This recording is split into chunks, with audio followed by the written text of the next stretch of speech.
Hello all, Shadwell here, ready to talk about the next film in my collection, Bloodrayne from 2005. It's directed by Uwe Boll and stars Kristanna Loken and Ben Kingsley. Wait a second, you might be saying, Ben Kingsley? Ben Oscar-winning Kingsley? Yeah, you heard right. Ben motherfucking Kingsley is the antagonist of a Uwe Boll film. He said he did it because he always wanted to play a vampire, but I'm sure that the almost assuredly hefty paycheck helped too. I should point out that we're watching the unrated director's cut of Bloodrayne, and even though I've never seen the theatrical cut of this, I have a pretty good idea where all the additional footage can be found, and it's in the superfluous flashback at the end of the film. Rain sits upon a throne at the very end and stares blankly forward as the camera pushes in tighter on her, and then the whole film was retold in quick edits from beginning to end, with a lot of it being from the slaughter at the monastery that occurred at the 30-minute mark of the film. Throat slashing, limb hacking, gut exploding, and more can be seen in these quick flashes, and it is extremely bloody. The problem with it is twofold. One, the gore looks pretty cheap, and two, it exists for no reason. Seriously, I've been mulling over the last sequence from the film for at least an hour, and I can't justify its existence. Not to mention that the individual hacking up one of the bodies in the sequence looks like he's ready to take a nap. And that's a good segue, because every actor in this movie looks like they're sleep acting their way through it. No one is on their game.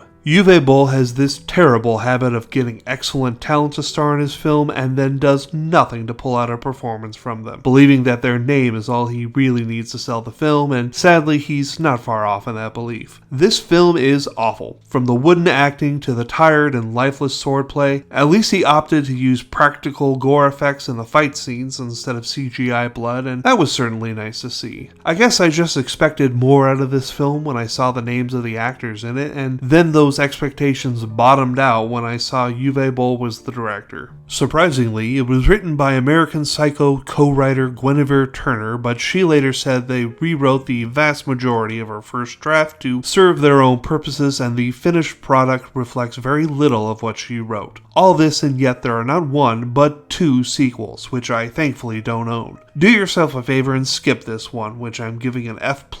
Tomorrow it's another 50 Decrepit Crypt of Nightmares movie, this one titled Todd Sheets' Dominion. Oh boy, more Todd Sheets, said no one ever.